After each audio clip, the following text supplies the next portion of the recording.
Hi and welcome to the channel. The first set of talks in this series is called as a spotlight on Ayurveda. Ayurveda gets called a lot of things in the mainstream. Some label it as a pseudoscience, some regard it as a placebo, some consider it as a slow form of treatment, some doctors call it non-evidence based, but it is such an old science and such an integral part of our civilization, our Indian civilization, that this needs to be explored in depth to see if these ideas are even valid. For this, today we are talking to Vaidya Dr. Satyavrat Nanal, who is not just somebody who has decades of experience in Ayurvedic medicine practice, but also belongs to a family comprising of generations of such Ayurvedic practitioners. They formulate and manufacture their medicines in house. Not just this, but they cultivate the herbs using natural agricultural farming methods on their own farm. And I'll just be flashing his bio on the screen so that you can look at his other accomplishments. So they have their own publication called Madhavi Prakashan, of which he's the proprietor. It's a publication that deals with Ayurvedic books and magazines. Besides that, he's a writer at various Ayurvedic journals, Nanal Madhujeevan, Arogyam, Shiva Budranka, Agnihotra Chikitsa, out of which he's also the advisory editor for Arogyam. Besides that, he's done elaborative work on the concept of Ayurveda and non-vegetarian food with reference to Charak Samhita as part of his post-graduation. He's featured in various interviews on Indian television, radio, online newspapers. I'll also be putting up this bio in the description so that you can read in depth about the kind of work he does and you can also reach out to him. So, without dealing this any further, let's get into it. Just a small note, some of these questions may seem really simple, but the point of this series of talks is to obtain clarity on the questions that we hear around us most often, besides also gaining other knowledge about the subject. So, let's get into it. I hope this is interesting and enjoyable. Thanks a lot for being a part of this today, for taking out the time for this. As you know, Ayurveda has been a very controversial sort of topic on social media. It has been a hot topic, not just right now, but always you see that there are varied opinions on Ayurveda by people who don't even have the expertise or knowledge of it. They try to weigh in on it, and there is sort of some sort of a bias that goes around, and they call it they claim it to be pseudoscientific, non-evidence based, and they use a lot of other adjectives. I wanted to shed some light on this to clarify some of the questions. So there are some direct questions that I have in this regard, which people talk about in the social space. So I thought that this needs to be addressed because Correct. so let me start with the first question, which is Ayurveda really a pseudoscience? What are your thoughts on Now, that? now, this is not only for Ayurveda, but for any subject we take. If we want to learn or understand the subject itself, then the subject should be learned in its own way. If the way is not mentioned, then there is a different story altogether. But with reference to Ayurveda, the Ayurvedic texts, the ancient texts of Ayurveda, specifically mentions about the learning process, the basic fundamentals of Ayurveda, and they are very much elaborative. Why that has to be done? Because you need to learn the subject with a clear slate. You can't just be rigidized to learn some subject through a spec or a different angle or different view.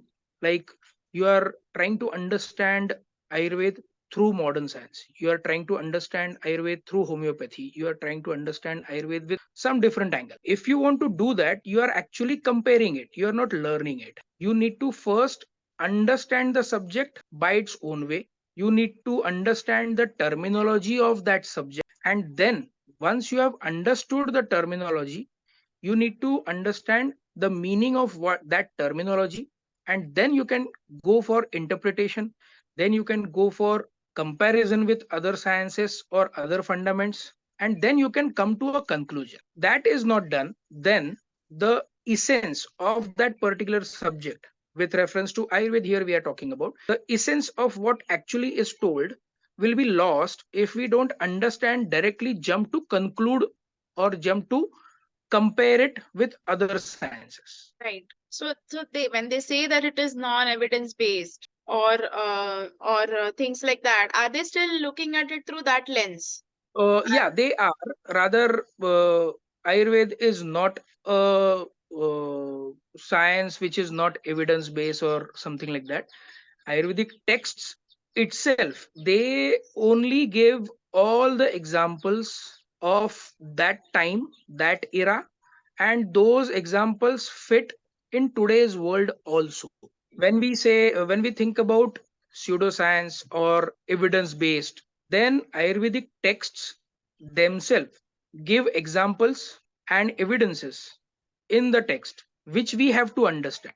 If we don't try to understand them, then we will definitely say it is not a science, it's a pseudoscience, because we are not going, or we are not looking at the subject with the specs that subject wants us to see it. Hmm. Okay. Hmm. So for example, in the ancient texts, they mention various rivers of India, they mention geographical locations of India, and based on that, all the rivers which are flowing from east to west, or towards west, from anywhere towards west, then the water of those rivers are healthy for humans to consume, and the rivers which are flowing towards east from anywhere, the water of those rivers is not good for human consumption. Why? Because the rivers flow from the areas towards east. The ancient texts themselves, they mention which kind of diseases we can see on the banks of those rivers in those areas. Now, if this was not an evidence based, why a person or many of these people will just sit and randomly write about it? Hmm. Only river Ganga is a river which is flowing towards east, but its characteristics, its water's properties are mentioned separately and on the very top. And Hmm. that is the purest water form. Now, concept of purity, as per modern, as per Ayurveda, we have to first understand, and then we have to come to conclusion with the comparison. There is a concept of purity, and it differs when we talk about it through modern science, we talk about it through Ayurveda. That is what I can give an example of, that Ayurveda is definitely not a pseudoscience. It is evidence based.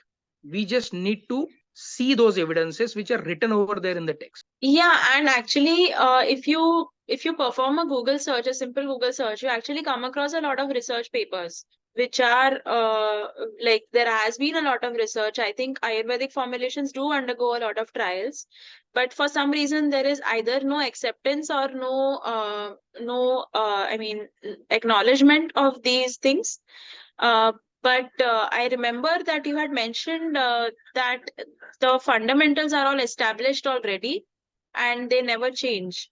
So, unlike, See, yeah. what I will say is there are few multiple points over there. One, when Ayurveda gives the elaborative concept of basic fundamentals of Ayurveda, it also says these basic fundamentals will never change. Then what will change is the application. As per the current time, application of those fundamentals might change as per the requirement. But the basic fundament, the core fundament will remain the same. This is one thing which actually differs with modern science thinking pattern mentality, because they themselves say they are a growing science. So today, if they find something new and they want to change their basic fundament which they have only established in the past, they will change it, and they say it openly, proudly, which is very good.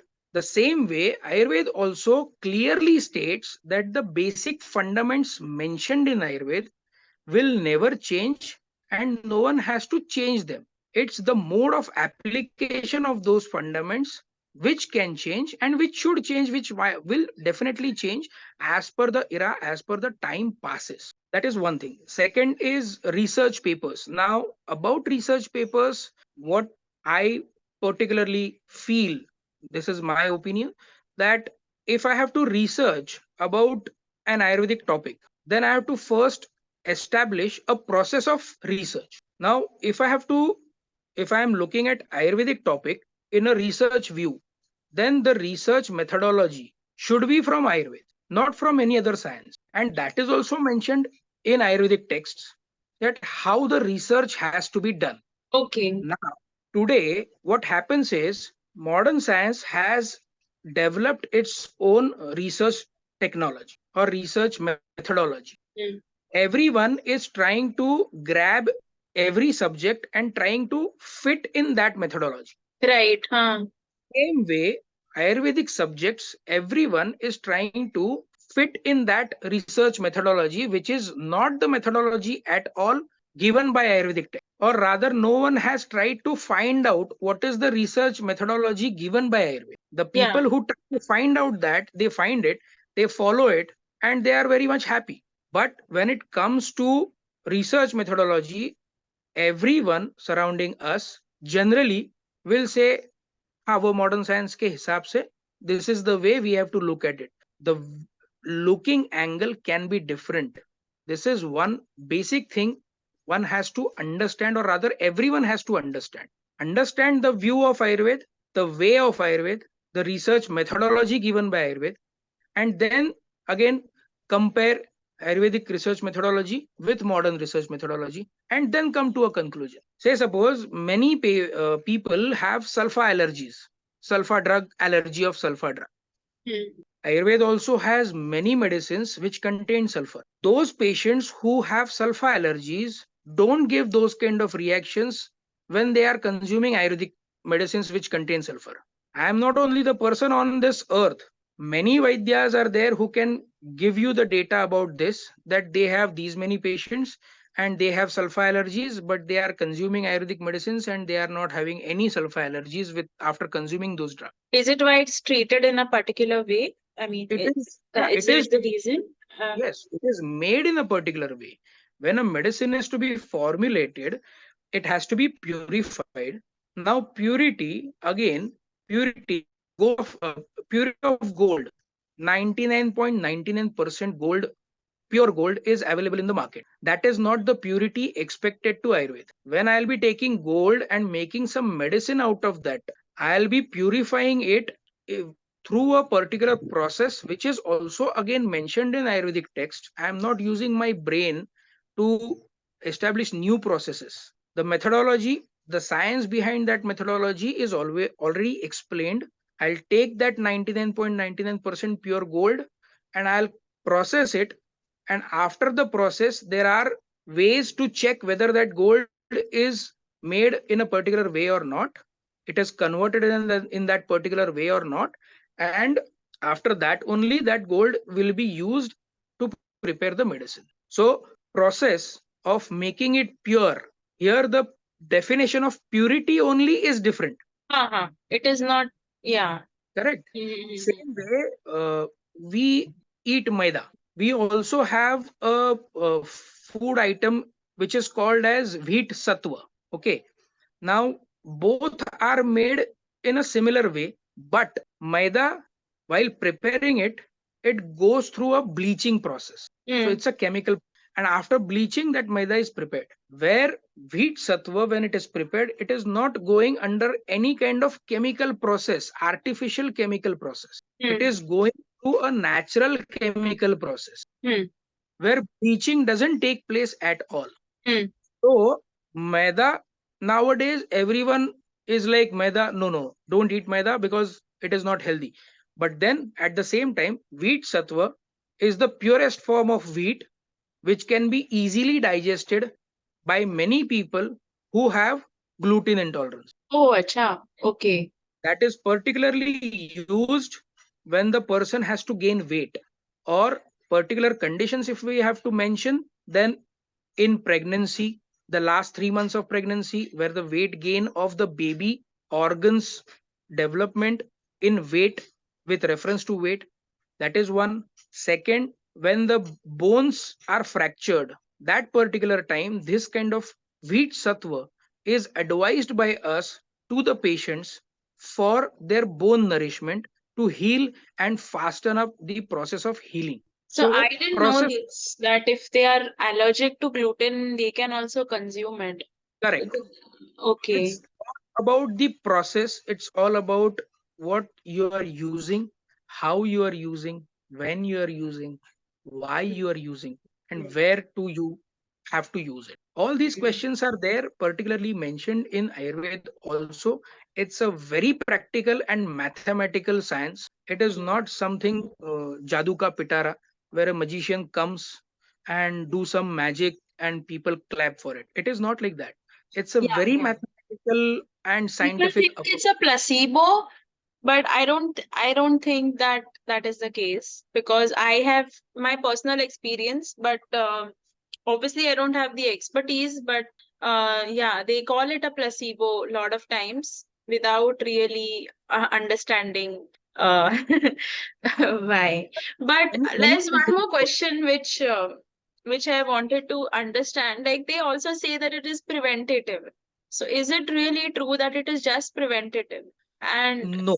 Straight answer is no. Because again, coming to the Ayurvedic texts, it is not from my mind or my thought process which I am giving you the answer. Everything is there in the text. So Ayurvedic text only gives what Ayurveda is all about. It says swasthasya swasthya rakshanam, means the people who are healthy, Ayurveda will help them to maintain their health, and if the disease happens, aturasya vikara prashamana. It's a very famous quote. Every Vaidya use it in their dialogues, where a healthy person, Ayurveda will help to maintain his health.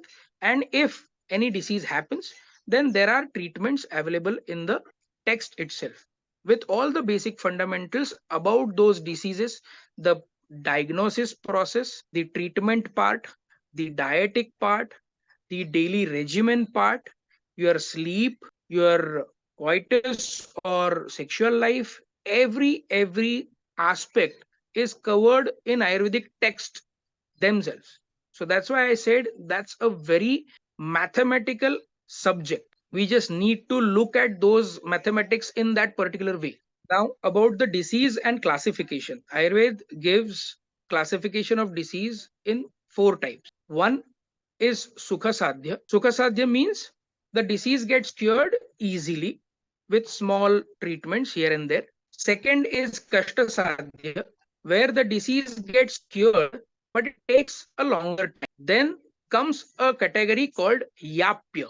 Yapya disease means till the time treatment is continued, the disease progression will hamper. The disease will be there in the body, but it will be controlled in such a way that person can live his life in a better way, qualitative way. Many examples in even in modern science also, there are diseases which are like irreversible diseases. Once you get your blood pressure, you have to take a medicine throughout your life. yeah, Once you get arthritis, it is there, you have to just maintain it, its progression should be hampered.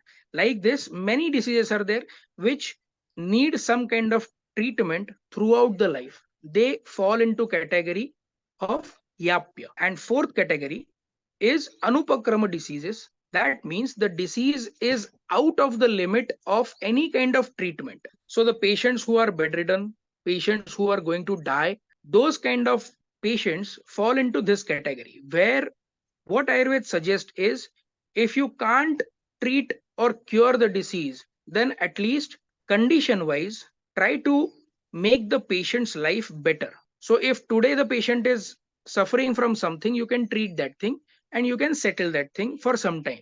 Later on, when the patients will suffer for something else, you can treat that and the lifespan can be made better. After this, there is another angle to it. When we say Yapya or Anupakrama, there I mentioned the people who are going to die.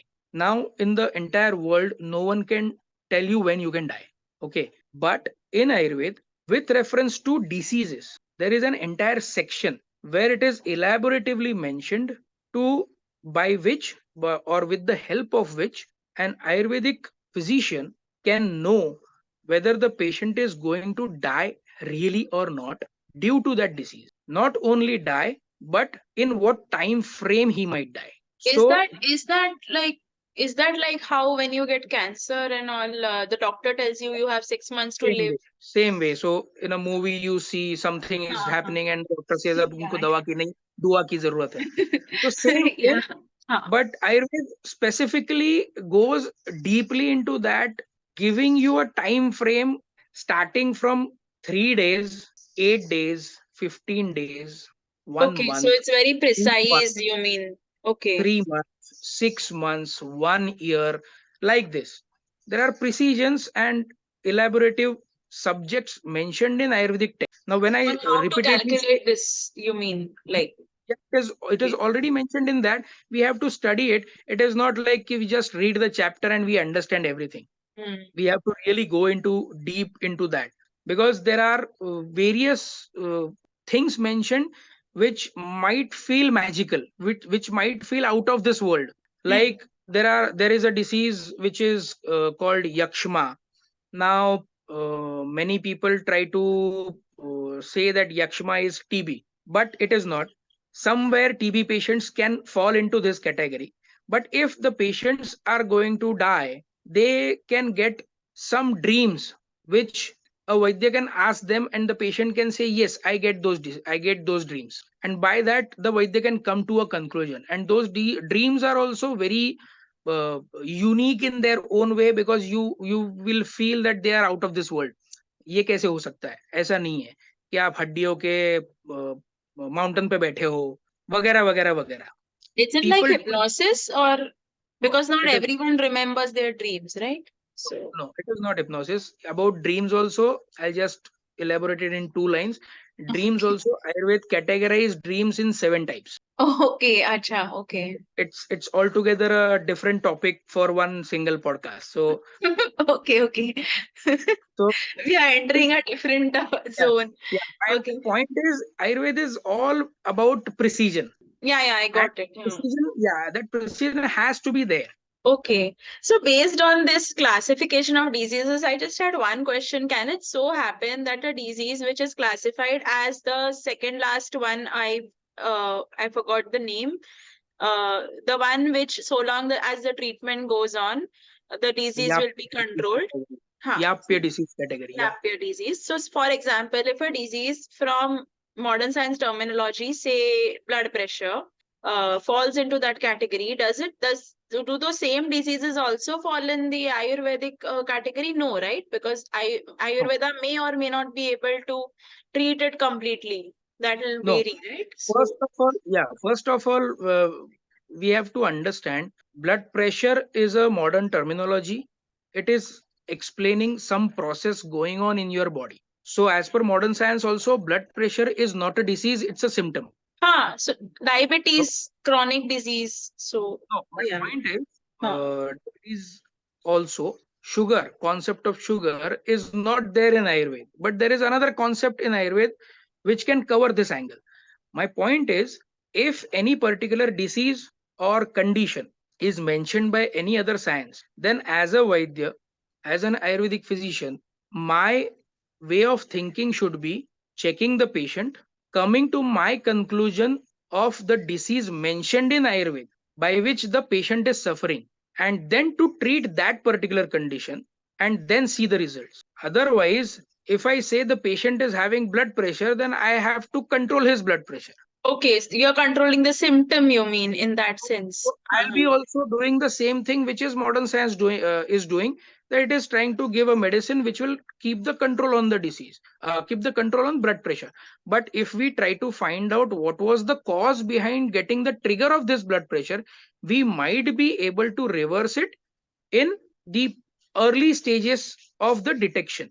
Later stages of the detection, it might not be possible, because again, Ayurveda only says as the disease grow old in your body, it its state converts from curable disease to a non-curable disease, and that span is generally told as 6 months to 1 year's time. Say there are 6 seasons, rutu, mentioned in Ayurveda. So 1 year will have those 6 seasons, and once the body, along with that condition, goes through these seasons, 1 year is completed, the condition gets established in the body Okay. because it has passed all the seasons and now it is seasoned with all the seasons. Okay, got it. Now So it knows how to live in those different environmental conditions. correct. So types of the disease. This is like the classification of the disease which we talked about, all 4 categories. Then any disease, if you want to diagnose with Ayurvedic terminology, then there are types of diseases. Every disease will fall under 7 different types as basic, Can you give an and then example? Like, yeah, give you. I'll give you. Everyone has heard, you also might have heard about Vat, Pitta, and Kaph. So, uh, no one really knows what is Vat, Pitta, and Kaph, but everyone feels that they know about Vat, Pitta, and Kaph. okay. That's condition today. So everyone talks about. Patients also come today saying, मुझे वात का problem है, मुझे वायु की diseases हो गई वगैरह वगैरह, But but then they it's really okay, right? Because we say na pittacha tras hoto hai when we say nauseous. but Yeah. that is like Yeah, yeah. using those terminologies without understanding the meaning. Okay, huh. Best example for this in English is today nowadays n number of people generally say I am having depression. Okay. Without being Depression clinically diagnosed as depression depressed. is not such a thing which is waiting on road for you and you just take it along with you. Depression is altogether a very serious condition. So using term depression in daily routine life, that I am having depression, is Yes. not good. That's very important point. So my point is the terminology which we use without understanding the meaning is not going to help. So Vat, Pitta, and Kaph, these are the 3 elements, the basic elements on which the entire body is being structured. And these 3 elements have the capacity to be in a healthier state so that the body will be in a healthier state. And these 3 elements, if they get vitiated, then the body will start getting vitiation. Not necessary that vitiation is there, so that means you have a disease. You might have a precondition of that particular disease. Okay, so permutation and combination of these three, Vat, Pitta, and Kaph, will go like this. First of all, singular, Vataj, Pittaj, Kaphaj. Next three are combination of two, Vata Pittaj, Vata Kaphaj, and Pitta Kaphaj. And the last is all three together got getting vitiated, that is Sannipataj. Sunny Fat. These Sannipataj, these are 7 types of diseases. Every disease will fall under one of these conditions. So if you say you are having headache, so simple terms, if you are having headache is your head is paining. So that's called Shira Shul as a Lakshan. Shira is head and Shul is pain. So if Shira Shul is there, headache is there, then it can be Vatik, it can be Pittaj, it can be Kafaj, or it can be Vata Pittaj, Vata Kafaj, or Vata or Pitta Kafaj. And third is Sannipataj, where all the three are getting involved, Vat, Pitta, and Kaf. These are the 7 basic types mentioned by Ayurveda. So the diagnosis of the patient will be done based on these things. Okay. This is basic diagnosis and types of any disease. Going beyond this, Ayurveda also mentions about particular conditions beyond these things. For example, if we say Atisara, Ati Saranam, Saranat is Behna, flowing, means Ati Praman means huge quantity of flow of what? So you are getting loose motions.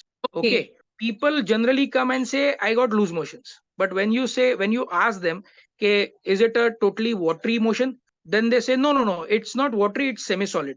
It's sometimes semi solid, it's sometimes solid, it's sometimes watery. So they get jumbled over there. So every loose motion is, or rather, should be watery, then only it can be called as Atisar. If it is not watery, then it might not be Atisar, it can be any other condition. Okay. Now in Atisar also, Vataj Atisar, Pittaj Atisar, Kafaj Atisar, Vata Pittaj, Vata Kafaj, and Pitta Kafaj Atisar, and Sannipataj Atisar. These are Sunny. the 7 already mentioned. Beyond this, Ayurveda says amatisar, that is a particular condition. Then beyond that, Ayurveda also gives two particular conditions of atisar. One is bhayatisar and second is shokatisar. Now bhayatisar and shokatisar means what? So bhayatisar is if you are so fearful that actually the person says I actually shit in the pants. That's the literal meaning of bhayatisar. But that's a condition when you start getting it frequently. If you Like see due a to horror fear, movie you and get once loose happens, motions. yeah, correct. So if you fear of something and that if gets established in your body, then you might get it frequently. Then only these kind of conditions can come into the picture in patient's life. Otherwise, once you watch a horror movie and you felt that is not bhayatisar. Same way, shokatisar.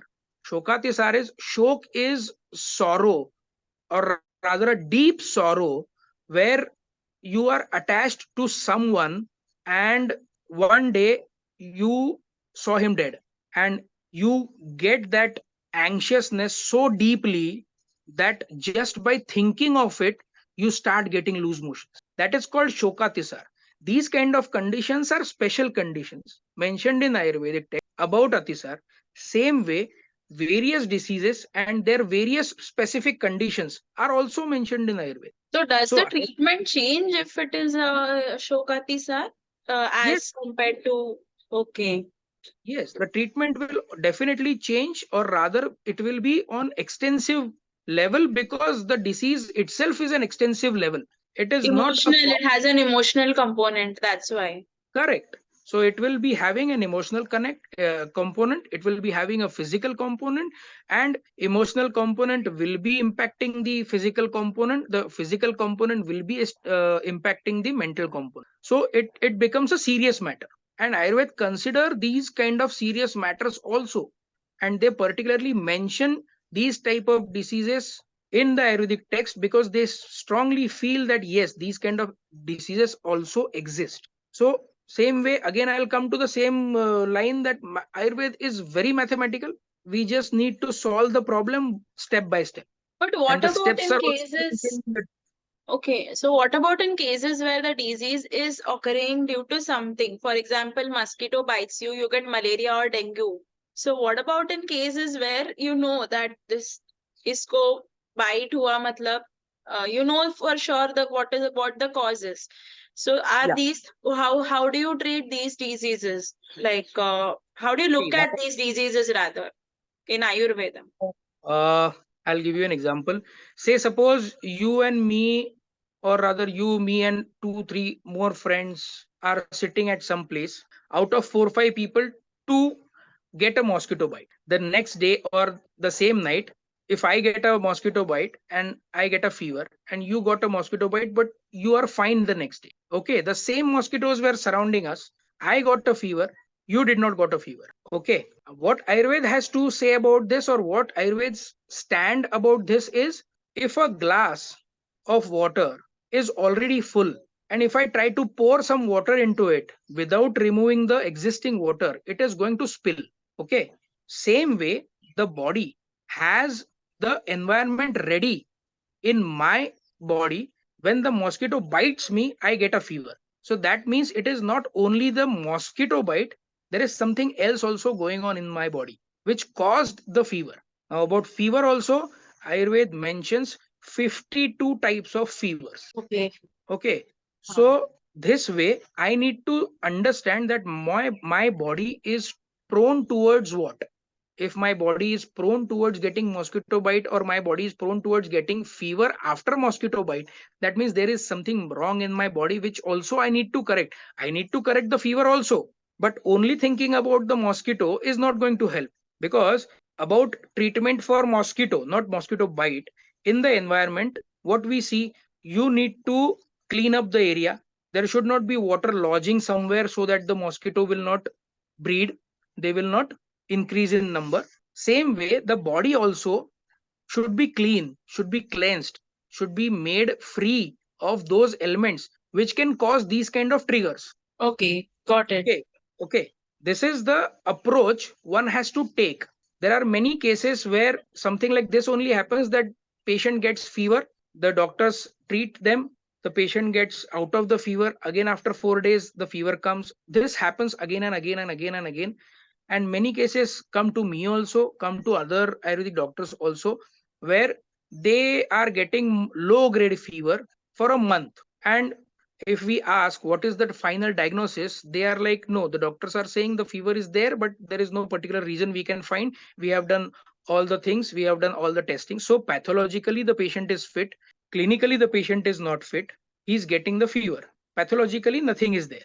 Okay. But these kind of cases also comes to us and we treat them. And by God's grace, they get the results and they get cured. So there is something different than just concentrating on mosquito bite. The glass should not be full. That is the concept Ayurveda emphasis more on.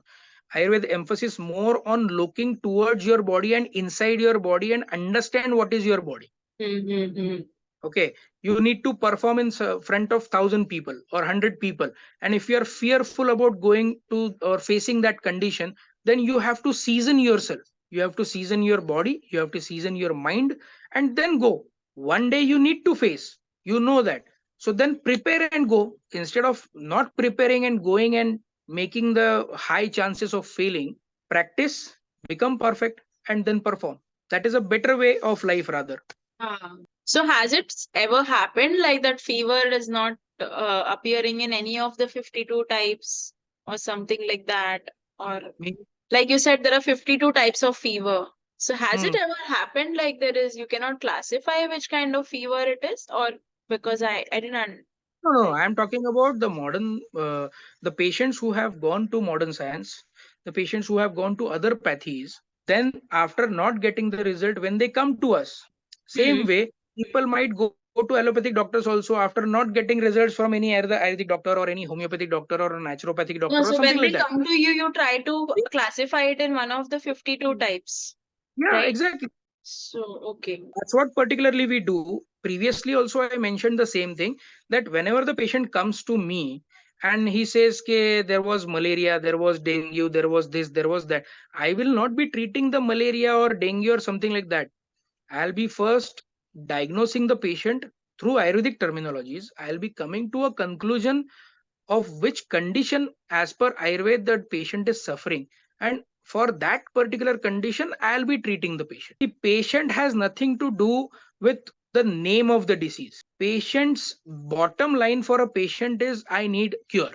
But as a physician, if I keep treating malaria as malaria, then I'll be again Yeah, doing same because thing that person wouldn't have known it was malaria or dengue until the time they go and test for that, particular, they wouldn't even know about it. So, ancient times, they would just directly come to a Vaidya. They wouldn't know that they've been No, it's not like bit that. by It's a mosquito basically or whether something. whether the patient is having malaria or not Hmm. should not get counted while treating the patient through Ayurvedic terminology. Ayurvedic terminology, Ayurvedic Okay. diagnostic ways, I need to understand. If I can't understand or label the patient in those 52 categories, I can at least label the patient into Vatas Jwar, Pitta Jwar, Kapha Jwar, Okay, okay. 7 types. Okay. Hmm. Then I can design my path to follow. Hmm. So Yeah. that's the basic process of Ayurveda one has to understand. Hmm. Okay. So Vataj, Pittach, Kafach, these are the terminologies we actually uh, live along with. Yeah, yeah. That's the basis Yeah, of that's the basic everything. core of the thing. Yeah, that's the Yeah. basic core. Like five element theory is there. Air, water, fire, earth, and ether. Correct. So permutation of five things is more complex as compared to permutation and combination of three things. So Vat, Pitta, and Kaph are the forms of these five elements. Yeah, yeah. So it's Ayurveda has made it bit simple by giving you three entities, and you can play on these three entities instead of playing for five, because permutation and combination of three is seven, but permutation and combination of five is huge as compared to three. So it's rather made easy than the complex thing. Got And it. what the cuff means, generally people say, I pass gas. So वायु की तकलीफ है. It is not that simple. People say I get cold, so I blow nose and I get cough. It's not that cough. It's not that cough. Basically, when you say there is a cell, the cell, as per modern science, has a nucleus, has in between some fluid, the outer wall of the cell. There is a definite structure, right? The same way, Ayurveda has a definite structure of terminologies which is fitted in Vat, Pitta, and Kapha. So Vat also, Pitta also, and Kapha also has a definition, a very precise definition. Okay. Say suppose it's an interesting thing rather. I must have mentioned this to few thousand of my patients till date in last 20 years. Say suppose cough. So definition of cough in Sanskrit as per Ayurveda is kena phalati iti kapha. In between there is jalena is the word. So any kind of liquid can make the cough very easily. This is a definition. Now properties of cough and every detail minute thing is there which we don't have to go into.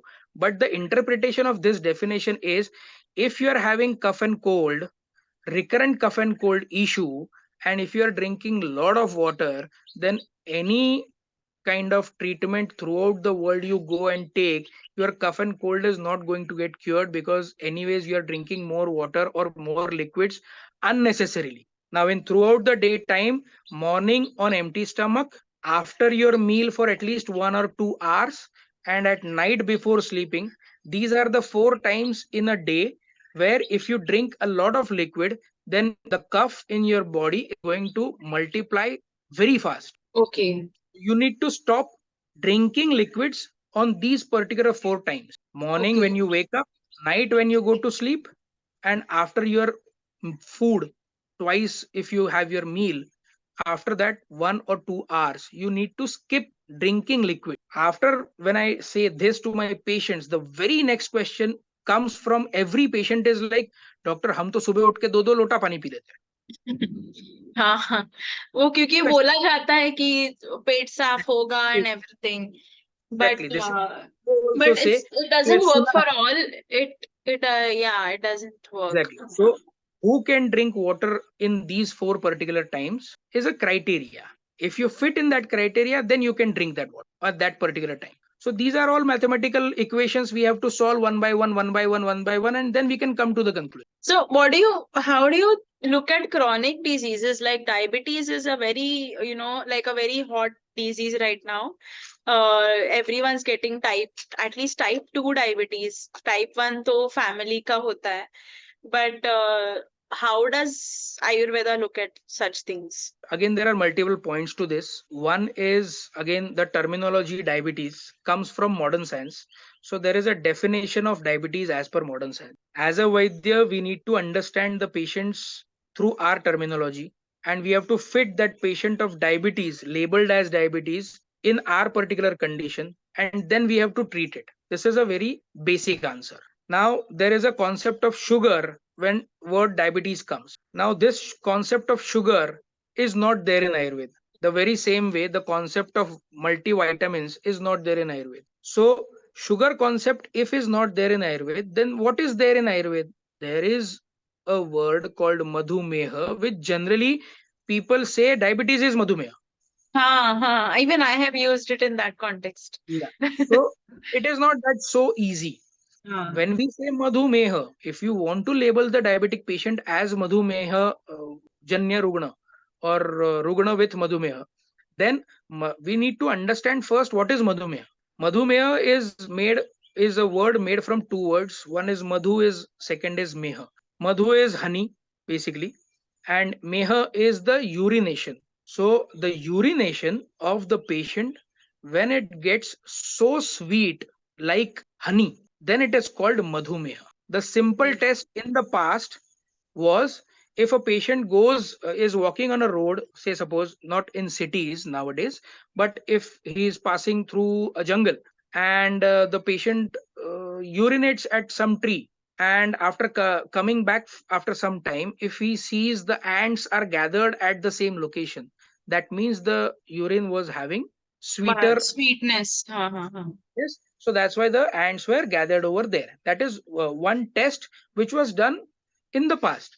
Now that is not possible today. You can't tell the patient go and urinate and see if the ants are coming or not. Yeah. But the madhumeha can be labeled to those particular conditions, those kind of conditions. But when we think about that, we have to understand the problems of urination. Not only getting the sweetness to the urination, there is a problem with the urination, and that's labeled as prameha. So prameha has 20 types, and all the 19 types, if are left untreated due to some reason, they will get converted into madhumeha. That's what Ayurveda says. Oh, okay. So if Okay, some other meha is detected early on, then this can be prevented. That is correct. So 10 types out of 20, 10 types are of Kafaja Prameha, other 6 are of Pittaja Prameha, other remaining are of other entities. And if they are not treated, then they can get converted into Madhumeha. Now, Kafaja Prameha are reversibles. So okay. Those nowadays, 10 are reversible. lot Okay. of advertisements we can see as diabetes is reversible, follow our diet, follow the regimen we tell, and there are multiple companies coming up saying that we can reverse your diabetes and all. Ayurvedic brands also are doing the same thing, but what they are simply doing, as per me, is they are treating the other 19 conditions, and out of them whichever the conditions are reversible, they are claiming that they can reverse your diabetes. Reverse is not cure. Again, terminology. Reverse is the vehicle is passing at speed of 100 kilometers per hour. You want to take a u-turn, you can't. You have to slow down the process, and at some point it will reverse. Okay, this is a process happening in your body also. You need to slow down the process, and if that point you can reach, then it can reverse. But if you can't reach that point, you will not reverse it. You will not be able to reverse the condition, but you will be falling under that category called yapya, which we discussed earlier, where the medicine is there, diet is there, everything is there, and the condition is controlled. It's controlled. It's not like exactly Correct. So eradicated. nowadays when companies and other brands, many brands are there who are claiming that they can reverse the condition. They actually are teaching you how to control the condition. Because once you stop doing those things which they have told you, your condition arises again. Okay. So they also tell you these are the things you have to do throughout your life. If the But condition is even getting in case of those 10 Kafaj Prameha, even in case of those, quite possible, it can be reversed, but if your reasoning which you are providing your body to reach that level, if you stop doing that, it will reverse. After reversing, if you start doing it, it will come back again. okay, okay. Uh-huh. A disease, or rather treatment of a disease, is like a war. Okay, I if I want to win the war, I need lot of arms and ammunition, but at the same time I need to see that the opposite party should not get arms and ammunition. Then the victory can be easy. In diseases, if I'm providing medicines, those are arms and ammunitions, but at the same time I'm cutting out all the arms and ammunitions of the disease which the patient was providing, and that is through the diet. Like maybe sweets and everything. If the person is having a Everything, lot of sweets, anything. Say huh. kafaj prameha, if I am treating, then I need to cut down the sources of the process which is enhancing. So it can be dahi, it can be banana, it can be anything which is troubling the patient. It can be sprout. If we are considering That kafaj means if prameha, they start having again those things, then it can come again. That is. correct, because you are providing answer emanations to the condition, so the condition will rise up again. Mhm. So all the brands also, what they do is they do the same thing. They teach you what to do in your case, and eventually at the end they tell you, please follow this throughout your life so that you will not get this condition back. So they are not reversing it, they are just hampering the growth, one, and secondly they are helping you to keep it at dormant level. So the meaning of reversal is keeping the condition dormant, Got it. with reference to these what the subject of diabetes we are talking about. So prameha, madhumeha, diabetes, very vast topic, very confusing topic. If we talk more about it in precision, then we can understand about it, but just to Got clear it. the point, I give this example. Yeah, yeah. ठीक है. Lastly, so about these diseases, since we are on it, there are like two questions I had. Like, not me exactly. A lot of people, they think, first of all, that Ayurveda is a slow form of treatment. And I don't think in every case it may be slow. I mean, for me, in my experience, it had shown effects within 3 weeks. Uh, and I don't think that is slow for my condition. And second, Ayurveda, like this, it is kind of linked to the same question, that it does not provide something as intensive as, say, surgery, like directly, uh, matlab, if like how you have certain tools in modern science and you have operative procedures. So